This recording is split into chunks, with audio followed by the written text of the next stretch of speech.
identify interview with Mr. Alvin Jemmot, who is the chairman of the Barbados Tourism Marketing Inc, BTMI, new organization it is. Mr. Jemmot, thank you for speaking with us. This is in your new role as chairman of the BTMI. Welcome to World Travel Market. Give us a sense of how it's been for Barbados for the last 2 days. These last 2 days have been extremely positive here at World Travel Market, and what I'm hearing from everyone that we're meeting is that the tourism is on the rebound for Barbados. We can expect great things, and most of our partners are showing good advance bookings for us. The Barbados numbers have not been great over the last few years, and sort of even steeper in the last year or so. What are you looking forward to in terms of increasing the arrival numbers? What are some of the programs that you're undertaking? Well, I think we can pretty much expect about a growth of about 6% in the next year. And that's because, like you said, things are on the way back for us. And with the additional airlift capacity into Barbados, with BA increasing their flights and Virgin sustaining their flights into Barbados, I think that's a good picture. We're also looking to leverage the introduction of the new entity, Barbados Tourism Marketing Inc. And that's an organization that's pretty much a private sector organization, but with a very concentrated effort on marketing the Barbados tourism product 24 hours a day, every day of the week. We need to talk a little bit more about the BTMI in just a moment. I want to remain with the UK market and the additional airlift that you said.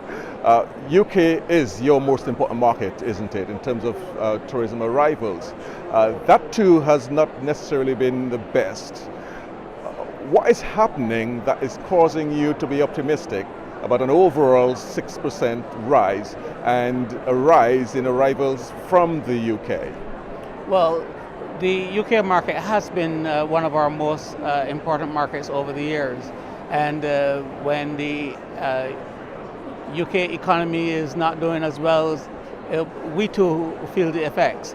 But with the recent removal of the APD tax, it's given consumers even more confidence that Barbados is now more affordable, and with our partnership with our longtime partners, we're seeing the rebound.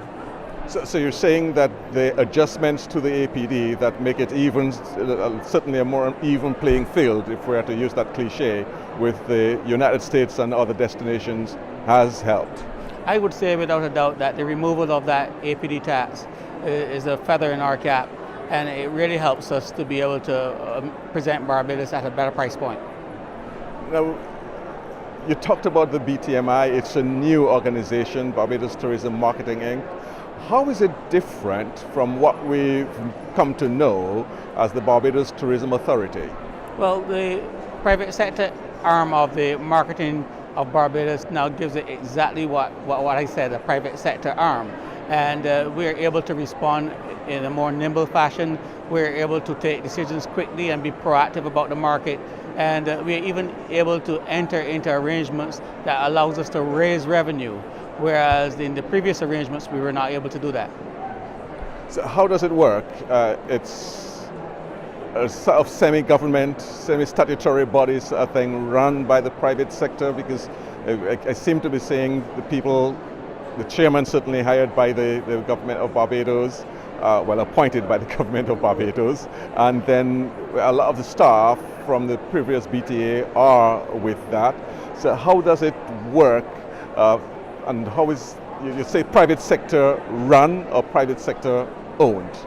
Well, the government is the major shareholder in the Barbados Tourism Marketing Inc. It's run, organized by a board of directors, of which I am the chairman. And our role really is to ensure true governance of the organization. Then it's headed by a chief executive officer, and he has a staff complement that runs the day-to-day affairs of the Barbados Tourism Marketing Inc. But we are very cognizant of the fact that this is still taxpayers' money that is being used to run the organization, and that's where it's important that the board of directors remain an independent body, even though it's been appointed by the government of Barbados, but they are truly an independent body responsible for the true governance of the organization. How do you anticipate doing the revenue raising? Well, there are several different ways that we can do this, and there are things like the yachting market that is on the way, and we can enter into deals that see a revenue share of projects that we do. Sports tourism is a big thing for us in the future going forward, and again, we can enter into arrangements where there's shared revenue from entering into such deals. You talked about the sports tourism. There are a number of sporting activities that are happening in Barbados. You must be quite excited about some of those, aren't you? Especially when you hear that there's an English cricket series at the end of our traditional winter season. It tends to prolong the winter season into May, and that's a good thing. A lot of excitement happening in Barbados even right now with the classical pops that's taking place at the same time as the Race of Champions. Of course, before that, you have the Barbados Food and Wine and Rum Festival. So there's so much going on, and it creates such a buzz. You've announced a number of new directors.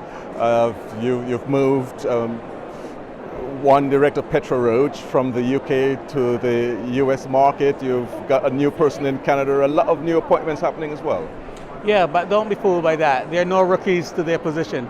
Petra has done a tremendous job for us here in the UK, and we are hoping for her to have that same level of success in the United States. Cheryl Carter comes to the US, but she's a 12-year veteran in the Canadian market, and so there's that continuity in terms of the quality of the persons that we have on board. You had quite a lengthy meeting in there. I'm sure it had to be a very, very important one. Clear to share with us what good came out of it?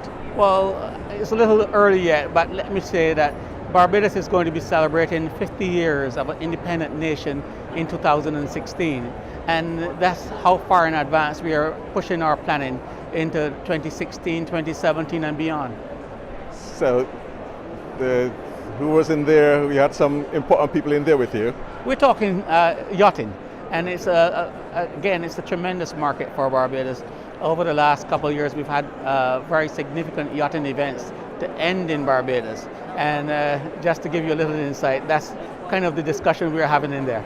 So hopefully in 2016, for the 50th anniversary, there should be some yachting event that either begins, takes place, or ends in Barbados. It would be wonderful to have it end in Barbados on November 30th. Thank you.